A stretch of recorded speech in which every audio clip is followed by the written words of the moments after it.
तो आज हम लोग एक नई क्लास शुरू करने जा रहे हैं और कंप्यूटर जनरेशन। तो कंप्यूटर जनरेशन में सन 1940 से कंप्यूटर स्टार्ट हुए थे बनने और आज है 2026। तो 2026 में जब हम लोग हैं तो आज जो मॉडर्न कंप्यूटर हैं, जैसा आज आप इंटरनेट चला रहे हैं या कोई भी व्हाट्सएप चला रहे हैं, फेसबुक चला रहे हैं, यूट्यूब पे वीडियोस देख रहे हैं, तो इस तरह का कंप्यूटर नहीं था।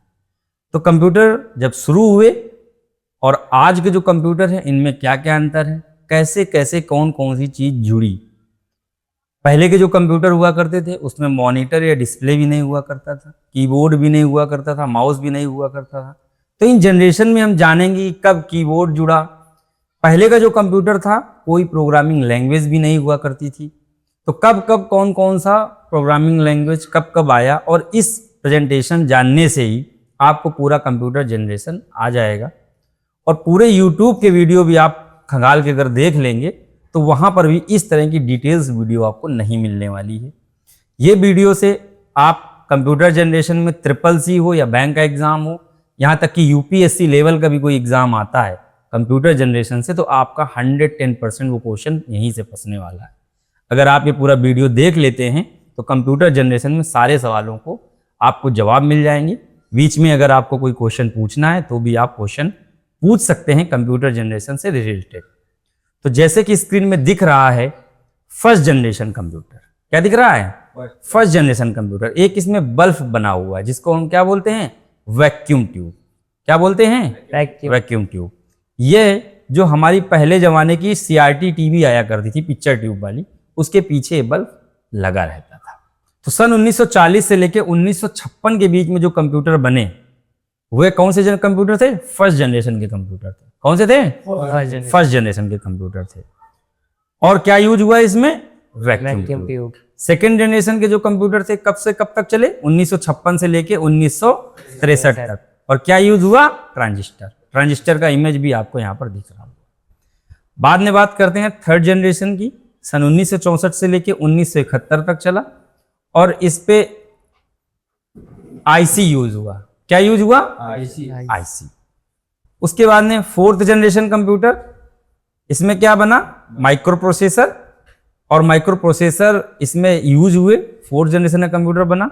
और कब से शुरुआत हो गई थी? 1971 से, और आज तक चल रहे हैं। यानी कि आज जिस लैपटॉप में आप पढ़ रहे हैं या जिस लैपटॉप में आप कंप्यूटर सीख रहे हैं, ये सारे कंप्यूटर फोर्थ जनरेशन के। तो जैसे कि आज 1971 में बना था वैसा आज नहीं है। धीरे धीरे धीरे हर साल 2 साल के अंदर इस कंप्यूटर ने अपनी स्पीड को दुगना किया हुआ है। क्या किया हुआ है? दुगना किया हुआ है। तो जैसा 1971 में बना था ऐसा आज का कंप्यूटर नहीं है। 1971 से आज 2026 चल रहा है, तो इसमें भी बहुत सारा साल हो गया। ठीक है, लगभग 29 साल वो और 26 साल ये, तो 29-26 लगभग कितने साल हो गए? कितने साल हो गए? 30 और 25 55 साल। 55 साल हो गए हैं फोर्थ जनरेशन के कंप्यूटर को आए हुए। तो फोर्थ जनरेशन के कंप्यूटर में क्या क्या क्या चीज़ें कहाँ कहाँ ऐड हुई ये भी हम आगे वाली स्लाइड में जानेंगे। और फिफ्थ जनरेशन के कंप्यूटर जो होते हैं वो होते हैं आर्टिफिशियल इंटेलिजेंस, मतलब AI का आप लोगों ने नाम सुना होगा। बहुत सारे रोबो चैट आ गए हैं, जैसे चैट GPT है, ठीक है, और गूगल का गूगल जेमिनाई है, ग्रॉक आ गया है, एलन मस्क की कंपनी है, चाइना ने डीप सीक नाम से बनाया हुआ है, फेसबुक का मेटा AI है। ऐसे करके बहुत सारा चैटबॉट बन गया है। और ये सारा जो कंप्यूटर है, जो सॉफ्टवेयर है, ये सारा फिफ्थ जनरेशन के कंप्यूटर कहलाते हैं। और भी इसमें बहुत सारा डिटेल्स है, वो हम एक एक करके इसमें जानेंगे। फर्स्ट जनरेशन कंप्यूटर, जैसे कि हमने सबसे पहले बताया, सन 1946 से लेके 1956 के बीच में जो कंप्यूटर बने वो क्या कहलाए? फर्स्ट जनरेशन का कंप्यूटर। क्या कहलाया? First generation. इसमें सबसे पहले क्या यूज हुआ था? वैक्यूम ट्यूब यूज हुआ था फॉर प्रोसेसिंग। ठीक है, मैग्नेटिक ड्रम लगाए। जैसे कि आज के कंप्यूटर में हम लोग क्या लगाते हैं? रैम लगाते हैं। कोई भी आप कंप्यूटर लेते हैं या मोबाइल लेते हैं तो आप पूछते हैं कि इसमें कितना रैम है, यानी प्राइमरी मेमोरी क्या है। तो उस समय प्राइमरी मेमोरी का आविष्कार नहीं हुआ था, हार्ड डिस्क का आविष्कार नहीं हुआ था। सन 1940 की बात हो रही है। तब यूज होता था क्या? Magnetic drum. मैग्नेटिक ड्रम बड़ी बड़ी मशीनें हुआ करती थी, और उसमें डेटा बिट्स में सेव होता था, बिट्स में, सबसे छोटी इकाई है बिट्स, ठीक है। तो बिट्स में डेटा सेव होता था। बिट से बड़ा आपको पता है, बिट से बड़ा क्या होता है, बाइट होता है। बाइट से बड़ा क्या होता है, किलो बाइट होता है। किलो बाइट से बड़ा क्या होता है, मेगा बाइट होता है। और आज आप एक फोटो भी क्लिक करते हैं तो नॉर्मल 2 से 3 मेगा बाइट की बनती है, 2-3 सी MB बनती है एक फोटो। यानी उस समय का एक कंप्यूटर आज की एक फोटो को भी चला नहीं सकता था। इतनी लोअर टेक्नोलॉजी से कंप्यूटर हमारा शुरू हुआ था, ठीक है। उसके बाद में ये जो हमारा कंप्यूटर चलता था, प्रोग्रामिंग इन मशीन लैंग्वेज, यानी जो बाइनरी नंबर सिस्टम होता है। जैसे कि आपने देखा होगा कि जो नंबरिक होता है, नंबरिक जिसमें हम गिनती गिनते हैं, जिनसे हम पैसे गिनते हैं, जिनसे हम क्लास गिनते हैं कि हम आज 10th में हैं, आज हम 12th में हैं, तो वो नंबर कितने कितने नंबर्स होते हैं उसमें बताइए? 10 नंबर होते हैं उसमें। कितने नंबर होते हैं? 1 2 3 4 5 6 7 8 9 और 0। 10 नहीं होता है। 10 में तो 0 और 1 आ गया। भिन्नता इसमें हम पूछ रहे हैं कि इसमें कितनी भिन्नता है, नंबर में कितने, वही नंबर बार बार रिपीट होते हैं। जैसे आपसे बोला जाए कि 100 रुपए, तो 100 में क्या है, 1 और 00। ऐसे ABCD में कितने अल्फाबेट्स होते हैं? 26 होता है। कितना होता है? 26। और ऐसे ही हिंदी में होता है। ऐसे ही एक भाषा होती है बाइनरी नंबर सिस्टम, उसमें केवल 2 वर्ड होते हैं। कौन से? 0 और 1। कौन क्या होता है? 0 और 1। उसी से सारा सिस्टम बना हुआ है। तो कंप्यूटर को बाइनरी नंबर, पहले भी कंप्यूटर को बाइनरी नंबर ही आता था, आज भी कंप्यूटर को बाइनरी नंबर आता है। क्यों? क्योंकि कंप्यूटर हमारा इलेक्ट्रिक सिग्नल्स पर चलता है। किस पर चलता है? इलेक्ट्रिक सिग्नल्स पर चलता है। तो इलेक्ट्रिक सिग्नल में 2 ही चीज होती हैं, या तो सिग्नल 0 होगा और या तो 1 होगा। मतलब कोई भी बात अगर हमने कीबोर्ड से A दबाया, क्या दबाया? A दबाया, और प्रोसेसर के पास ये जाना है इंफॉर्मेशन कि A को प्रेस किया गया है, तो मान लीजिए A का कोई बाइनरी नंबर होगा, और वो जो बाइनरी नंबर होगा 1 या 0 के रूप में होगा। किसके रूप में होगा? 1 या 0 के रूप में होगा। तो एक हमारी फ्रीक्वेंसी जाएगी कंप्यूटर से, क्या जाएगी? एक फ्रीक्वेंसी जाएगी कीबोर्ड के माध्यम से प्रोसेसर तक, और वो फ्रीक्वेंसी हाई या लो होगी। क्या होगी? हाई लो होगी। जब 1 आया करेगा तो हाई हो जाएगी, और जब लो आया करेगा तो फ्रीक्वेंसी लो हो जाएगी। एक प्रकार से high low high low high low करके वो एक आकृति बन जाएगी, और उस करंट के फ्लो को प्रोसेसर जान जाएगा, और वो बाइनरी नंबर सिस्टम से पहचान जाएगा कि A ही दबाया गया है।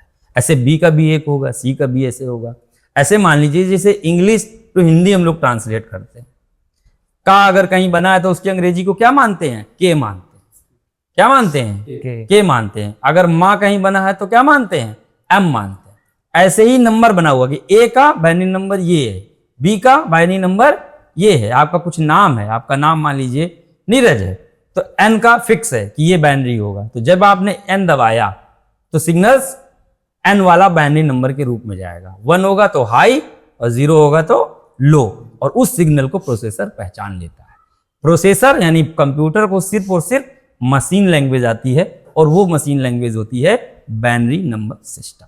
ठीक है, तो बाइनरी नंबर सिस्टम के बारे में आपको हमने जानकारी दी, और पहले के जमाने का जो कंप्यूटर था वो इसी को समझता था। हमने फिर एक बात और बोली कि आज के जमाने का भी जो कंप्यूटर, वो भी आज भी वो भी यही समझता है। लेकिन आज कंप्यूटर इतना सरलीकरण हो गया है, इतने प्रोग्राम्स बन चुके हैं कि इंसान प्रोग्राम में काम करता है, ट्रांसलेटर लगे होते हैं, इंटरप्रेटेटर लगे होते हैं, वो इंटरप्रेटेटर कन्वर्ट कर देते हैं मशीन में, और मशीन लैंग्वेज से प्रोसेसर समझ लेता है आज के समय में। यानी एक कोई बेसिक आदमी भी कंप्यूटर को चला सकता है। लेकिन उस समय कंप्यूटर चलाने के लिए आपको भी बाइनरी नंबर सिस्टम आना चाहिए था, क्योंकि बीच में कोई सॉफ्टवेयर ही नहीं था, पहली जनरेशन का कंप्यूटर था। क्योंकि तो आज आप कंप्यूटर सीख सकते हैं, आप 2 महीने 4 महीने आते हैं, बहुत आसानी से कंप्यूटर सीख सकते हैं। लेकिन उस समय कंप्यूटर चलाने के लिए बहुत बड़े साइंटिस्टों की जरूरत हुआ करती थी।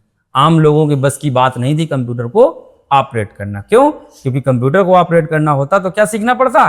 बाइनरी नंबर सिस्टम, क्योंकि बीच में कोई प्रोग्राम्स नहीं बने थे। फर्स्ट जनरेशन के कंप्यूटर में केवल और केवल क्या थी? मशीन लर्निंग थी। आप बात समझ गए। दूसरी चीज हमने बताया वैक्यूम ट्यूब थी। मेमोरी की जगह क्या यूज किया गया? Magnetic drum. और डाटा इनपुट के लिए पंच कार्ड्स का यूज किया गया था। किसका यूज किया गया था? पंच कार्ड का यूज किया था। ये हम अगली स्लाइड में और डिटेल से जानने वाले हैं।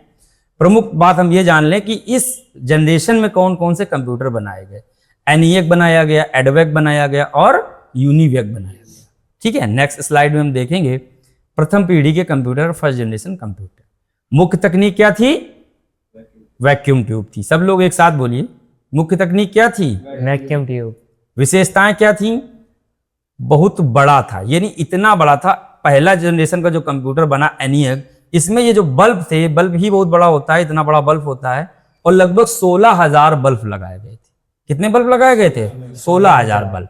इसका जो वजन बन गया 30 टन का बना था। यानी आप एक कंप्यूटर आज लैपटॉप हाथ में लिए लिए घूमते हैं, है ना, लेकिन उस समय जो पहला कंप्यूटर बना कितने टन का बना? 30 टन का। एक बड़ी सी बिल्डिंग में इसको सेट किया गया था रैक के माध्यम से। आप देख रहे हैं ये रैक्स लगी हैं और ये पूरा आपस में कनेक्टेड है, इंटर कनेक्टेड है। ठीक है, तो बहुत ही बड़ा कंप्यूटर था, बहुत अधिक बिजली क्या करता था? खाता था, बहुत जल्दी गर्म हो जाता था, और जब गर्म हो जाता था तो क्या हो जाता था? खराब हो जाता था। ठीक है, मशीनी भाषा का उपयोग करता था। मैंने मशीनी भाषा डिटेल्स में बताया। पहली बार बना था तो बहुत ही स्लो चलता था, स्टोर करने की क्षमता भी बिल्कुल कम थी। इनपुट और आउटपुट के लिए क्या यूज किया जाता था? पेपर टेप का यूज किया जाता था। पेपर टेप किस प्रकार से हैं आप इसको देख सकते हैं। पहले के जमाने में क्या हुआ करता था कि एक सीध पर 100 ऐसे करके लिखा रहता था। जहां पर छेद होता था उसको कंप्यूटर 1 मान लेता था, और जहां छेद नहीं होता था उसको क्या मान लेता था? 0 मान लेता था।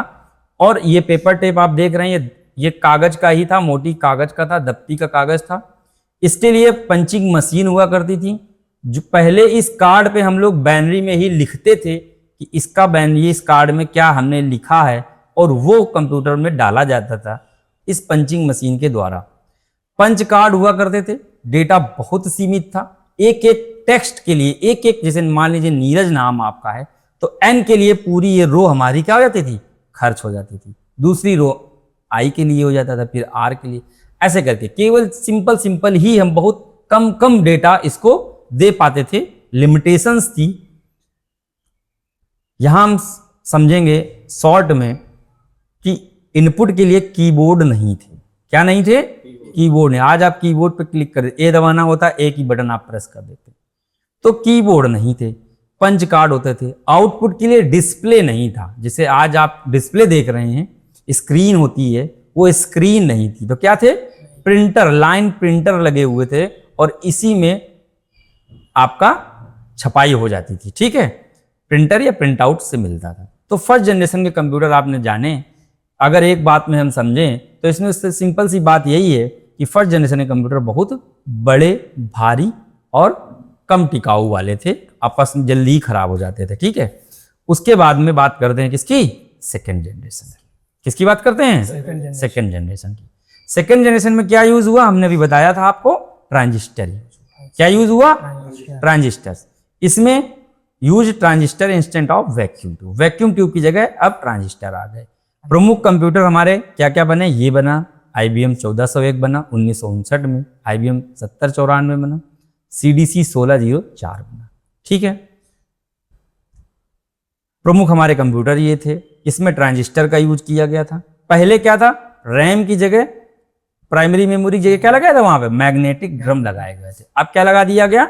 मैग्नेटिक कोर लगा दी गई। तो मैग्नेटिक कोर थोड़ा सा ज्यादा स्पेस स्टोर कर सकती थी। अब यानी कि जो प्राइमरी मेमोरी थी वह थोड़ा ज्यादा डेटा पहले वाले कंप्यूटर में की कंपैरिजन में ज्यादा डेटा कर सकती थी, और साइज में भी क्या हो गई? छोटी हो गई। साथ में स्टोरेज के लिए क्या लगा दिया गया? मैग्नेटिक टेप लगा दिया गया। क्या लगा दिया गया? पहले मैग्नेटिक टेप नहीं था, कुछ नहीं था, सीधे काम करिए और काम करने के बाद में सीधे आप उसका प्रिंटर पे रिजल्ट ले लीजिए। अब क्या था? डेटा को हम स्टोर भी कर सकते थे। मैग्नेटिक टेप होता क्या है? आपने देखा होगा, सीडी कैसेट देखी होगी, सीडी नहीं कैसेट, जिसपे जो पहले के जमाने में बाजा नहीं हुआ करता था, डेग, उसमें कैसेट लगती थी। उसमें आपने कैसेट में देखा रील हुआ करती थी। उस रील में आपने एक ब्लैक डार्क ब्राउन कलर की रील देखी होगी, उसमें गाना स्टोर हो जाता था और वो गाना हम प्ले कर लेते थे। तो वही उसी तरीके का मैग्नेटिक टेप हुआ करता था। ठीक है, कहां ये यूज हुआ, उपयोग किसके लिए हुआ? बैंकिंग, बीमा, अकाउंटिंग, इन्वेंट्री मैनेजमेंट और पैरोल के लिए इसका उपयोग किया जाने लगा। ट्रांजिस्टर बहुत छोटा था, ट्रांजिस्टर छोटा था तो पहले वाले कंपैरिजन में कंप्यूटर क्या हो गया? छोटा हो गया। अब पहले के कंप्यूटर में जो लैंग्वेजेस थी, कोई लैंग्वेज नहीं थी, सीधे बाइनरी नंबर सिस्टम था। उस पर काम करने के लिए आपको भी बाइनरी आनी चाहिए थी, और बाइनरी सीखना बहुत कठिन है। अब क्या हुआ? फोर्ट्रान, कोबोल और एल्गोल, हाई लेवल लैंग्वेज का क्या हुआ? विकास हुआ, और असेंबली लैंग्वेज भी इसमें यूज की गई। इनपुट के लिए अभी भी पंच कार्ड थे, ठीक है, और प्रिंटर लाइन थे। कीबोर्ड अभी नहीं थे, इसमें थोड़ा सा गलत है, इसको आप करेक्ट कर लीजिए, कीबोर्ड यहां पे नहीं था। ठीक है, तुलनाएं अगर हम कर लेंगे शॉर्ट में, पहली पीढ़ी की तुलना में आकार क्या हो गया? छोटा हो गया, उससे अधिक तेज हो गए, कम बिजली की खपत करने लगे, कम गर्मी उत्पन्न करने लगे, असेंबली लैंग्वेज का उपयोग हुआ, high level language Fortran, COBOL का उपयोग शुरू हो गया, डेटा प्रोसेसिंग अधिक सटीक और विश्वसनीय हुई, स्टोरेज के लिए मैग्नेटिक कोर मेमोरी का उपयोग हुआ, और बैच प्रोसेसिंग सिस्टम का विकास हुआ। ये कंप्यूटर आपके सामने है। ठीक है, अब यहां पर वही बात आ गई कि इनपुट किससे करते थे, तो इनपुट अभी भी पंच कार्ड से ही किया जाता था। कुछ लोग ये पूछते हैं तो क्या पंच कार्ड में डायरेक्टली बाइनरी नंबर सिस्टम का यूज होता था? आपको बाइनरी आनी चाहिए थी, हाँ बिल्कुल आनी चाहिए थी, लेकिन फिर भी पंच कार्ड भी कई प्रकार थे। कुछ में बाइनरी नंबर सिस्टम था और कुछ में डायरेक्ट ABCDEFGH मतलब पूरा अल्फाबेट्स लिखा था और नंबरिंग लिखे थे। उन्हीं नंबर्स पे वो छेद कर देते थे, तो कंप्यूटर जान जाता था कि ये टाइपिंग यानी ये डेटा हमको भेजा गया। तो कुछ बाइनरी के लिए भी काम करते थे और कुछ डायरेक्टली करते थे। फिर कंप्यूटर के अंदर लगा हुआ इंटरप्रेटर उसको कन्वर्ट करता था, और कन्वर्ट करने के बाद में वो जो है फिर बाइनरी में जाता था। ओवरऑल अगर हम देखेंगे तो लास्ट में तो बाइनरी होना ही है। आज के भी जो कंप्यूटर है, आप कीबोर्ड पे ए दबाते हैं तो ए जैसे आपने दबाया तो सॉफ्टवेयर उसको पहले बाइनरी में करता है और बाद में प्रोसेसर को भेजता है। पहले क्या था, डायरेक्ट बाइनरी ही देना पड़ता था, क्योंकि सॉफ्टवेयर का विकास नहीं हुआ। ये आप समझ सकते हैं। तो सिंपल सी बात यह है कि इनपुट डेटा के लिए पंच कार्ड मैग्नेटिक टेप का प्रयोग किया गया। आउटपुट यानी कि रिजल्ट लेने के लिए अभी भी, कहने का मतलब सीधी बात है, अभी भी डिस्प्ले नहीं आया। ठीक है, अब आते हैं थर्ड जनरेशन कंप्यूटर। किस पे आते हैं? थर्ड जनरेशन का। हमने 2 जनरेशन कंप्लीट कर ली है, अब हम आते हैं तीसरी जनरेशन पर, और यहां पर आ गया आईसी। क्या आ गया? IC, use integrated circuit. Full form है integrated circuit, IC instant of transistor. अब क्या हुआ, सेकेंड जनरेशन की तुलना में भी कंप्यूटर क्या हो गया? फास्ट हो गया और ज्यादा रिलायबल हो गया। अब consumption less power and generated less heat, यानी और बिजली कम खर्च करने लगा और भी गर्मी कम उसने कर दिया। अब क्या हुआ थर्ड जनरेशन के कंप्यूटर में, और क्या हुआ, यहां पर इंटीग्रेटेड सर्किट हो गया, ये सारी चीजें हो गई। ऑपरेटिंग सिस्टम भी बना लिया गया। अभी तक क्या ना, ऑपरेटिंग सिस्टम नहीं था, अब क्या हो गया? ऑपरेटिंग सिस्टम हो गया। और अब कीबोर्ड भी आ गया इनपुट के लिए। अब पेपर टेप का काम खत्म हो गया, पंच कार्ड का काम खत्म हो गया। लेकिन आज के तरीके जो मॉडर्न कीबोर्ड आप देखते हैं, इतना मॉडर्न नहीं था, बेसिक कीबोर्ड था, बहुत बेसिक कीबोर्ड था, क्योंकि शुरुआत में था। और क्या आ गया? वीडीयू आ गया, वीडियो विजुअल डिस्प्ले यूनिट, यानी मॉनिटर आ गया, जो स्क्रीन आ गई। अब डेटा इनपुट करने के लिए सीधे कीबोर्ड पे डेटा को एंटर किया जाता, डेटा डिस्क पर जाता, और डिस्क के बाद में वो प्रोसेसर के पास डेटा चला जाता। प्रोसेसर उसको प्रोसेस करता और फिर वो डेटा डिस्प्ले में आपको रिजल्ट के रूप में दिख जाता, और अगर आप चाहते तो आप प्रिंट भी कर लेते। ठीक है, कंप्यूटर हमारा कितना छोटा हो गया, देखो बढ़िया स्टाइलिश हो गया। और अब हजारों ट्रांजिस्टर का एक छोटे से चिप में आईसी में जोड़ दिया, जिसका अभी क्या था, वो 1000 ट्रांजिस्टर जो थे अलग अलग लगाए जाते थे। अलग अलग जब हजारों ट्रांजिस्टर्स लगाए जाते थे तो काम उतना ही करते थे, लेकिन वो कंप्यूटर बहुत बड़ा हो जाता।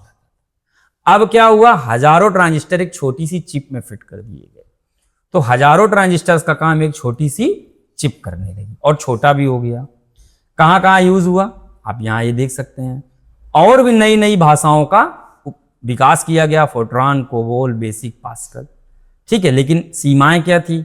आईसी बनाने की उस समय तकनीक महंगी थी, मशीनों की कीमत अभी भी ज़्यादा थी, तकनीक जटिल थी जिसे संभालने के लिए प्रशिक्षित लोगों की जरूरत थी, मेंटेनेंस और मरम्मत समय और लागत रहती थी। जैसे आज का हमारा कंप्यूटर है, कोई मेंटेनेंस नहीं रहता है, जीरो मेंटेनेंस। आज एक नया कंप्यूटर आप ले लेंगे तो उसको कोई मेंटेनेंस की जरूरत नहीं हो, खराब नहीं होता, वो चलता रहता है, बशर्ते आप उसमें एक अच्छा सा यूपीएस लगा दें। क्या लगा दें?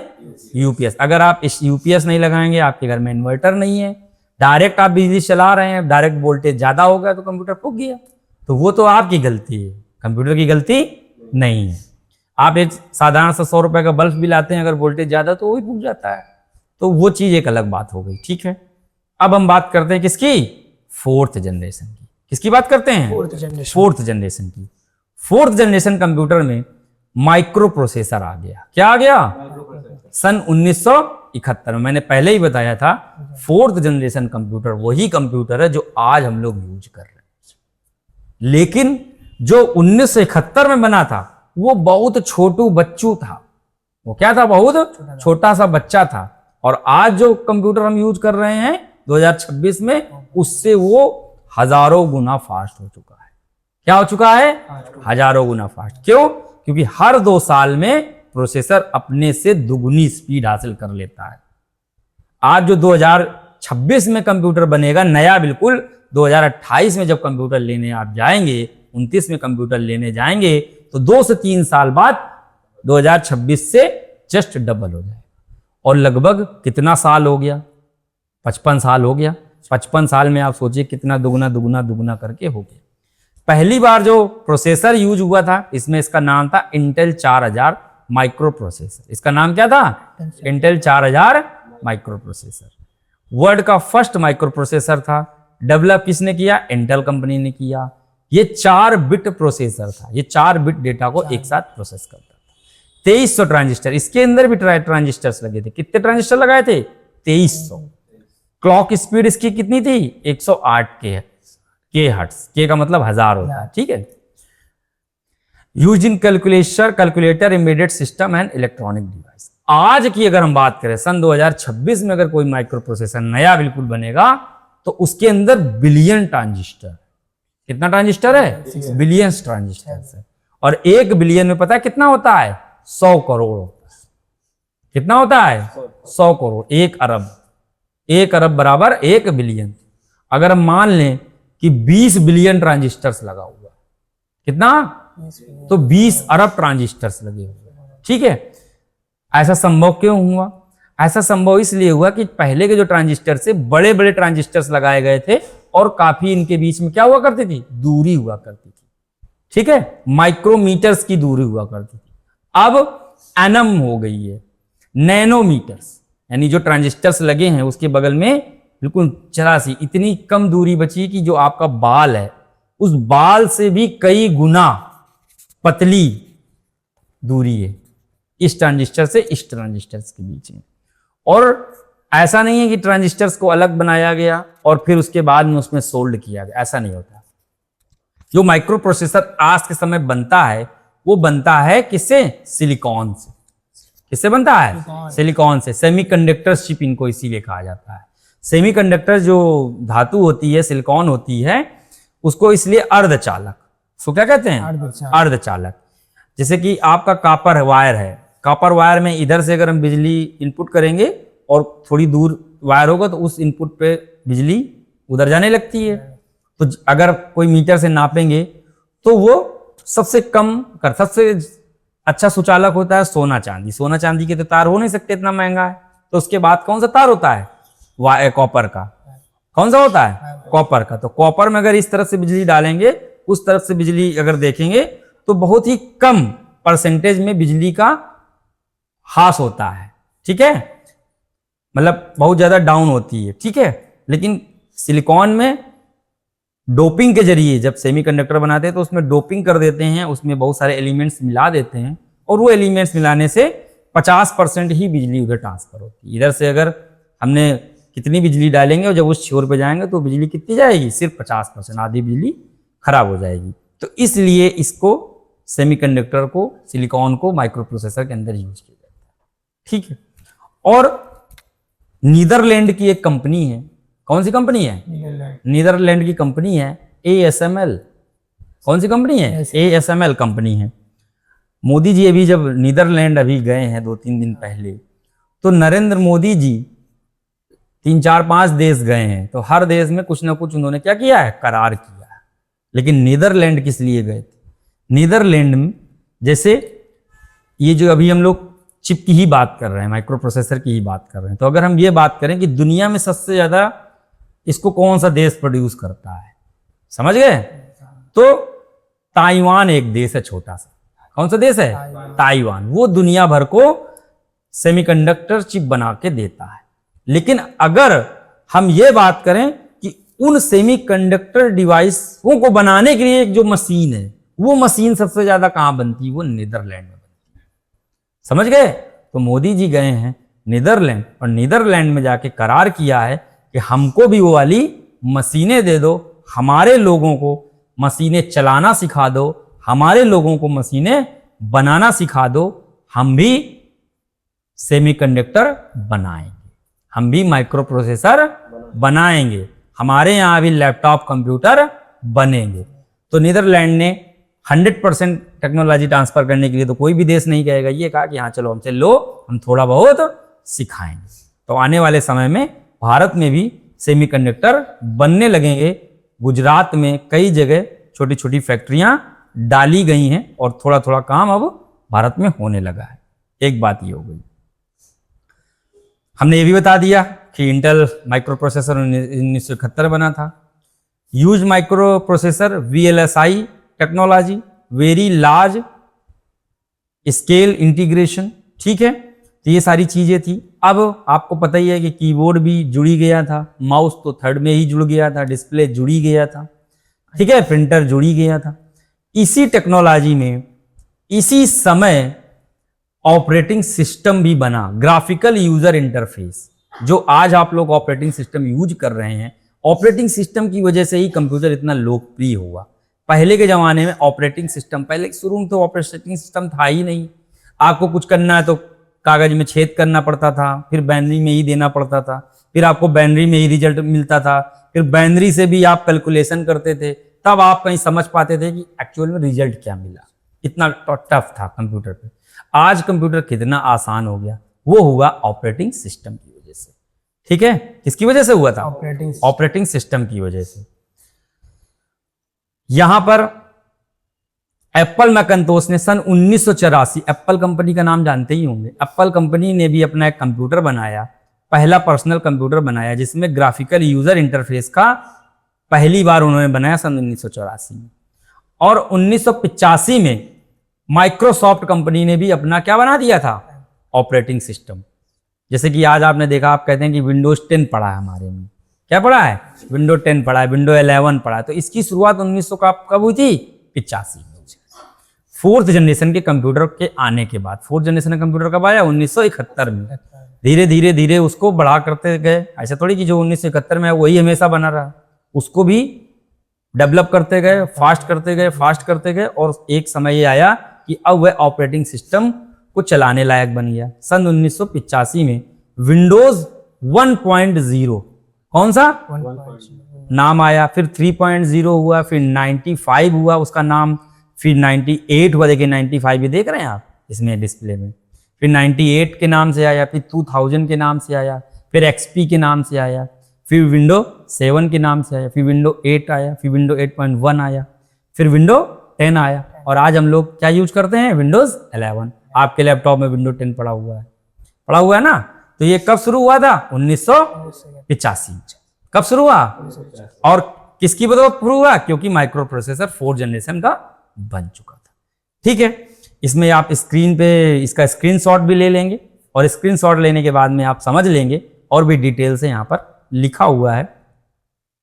लास्ट में हम बात करते हैं 5th जनरेशन की। किसकी बात करते हैं? 5th generation computer. इसका मतलब यह है कि AI, based on artificial intelligence, AI and machine learning.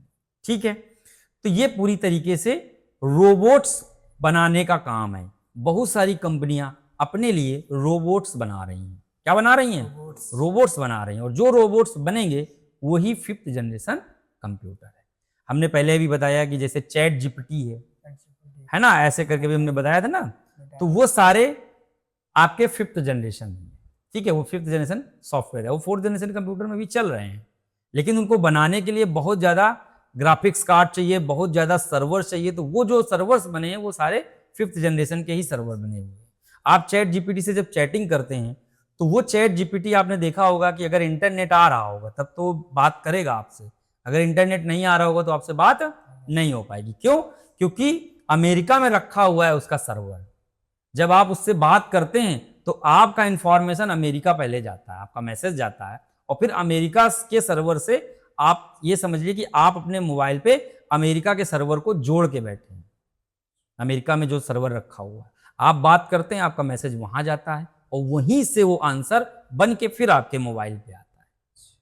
आपका मोबाइल नहीं जवाब दे रहा है, आपका मोबाइल एज ए व्हाट्सएप से जब हम किसी से चैटिंग कर रहे हैं तो उधर कोई व्यक्ति बैठा है, आप उससे बात करते तो वो सामने वाला बंदा फिर आपको टाइप करके भेजता। ऐसे ही आप अमेरिका का जो सर्वर है वो आपसे बात कर रहा है, और वो जो सर्वर है वो 5th जनरेशन का कंप्यूटर है।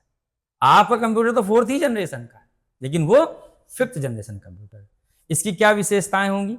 5 sense in robotics, side vision, कैमरों के माध्यम से वो सारी चीजें देख लेगा, साउंड के माध्यम से ईयर माइक्रोफोन के माध्यम से सुन लेगा, सेंसर के माध्यम से टच करेगा, फील करेगा, स्मेल के सेंसर के माध्यम से स्मेल महक कर लेगा, और टेस्ट भी कर लेगा सेंसर की मदद से। ठीक है, तो इसका भी आप स्क्रीनशॉट लेके डिटेल्स में इसको आप क्या कर सकते हैं, समझ सकते हैं, कहाँ कहाँ यूज होगा इसका भी आप स्क्रीनशॉट ले सकते हैं। वीडियो थोड़ा लंबा हो रहा है, जैसे स्वचालित कारें आ रही हैं तो वहां पर भी, स्वचालित जो कारें आ रही हैं वहां पर भी एआई का प्रयोग किया गया है। ठीक है, तो ये सारी चीजें, ये जो हमने वीडियो आपको बना के दिया है, ठीक है, इसको आप लोग पढ़िए, 1 बार 2 बार 3 बार देखेंगे, आपको सारी चीजें, कंप्यूटर का जनरेशन है सारा क्लियर हो जाएगा। और अगर वीडियो आपको पसंद आया हो तो आप इसको लाइक करिए, कमेंट करिए और शेयर करिए। धन्यवाद।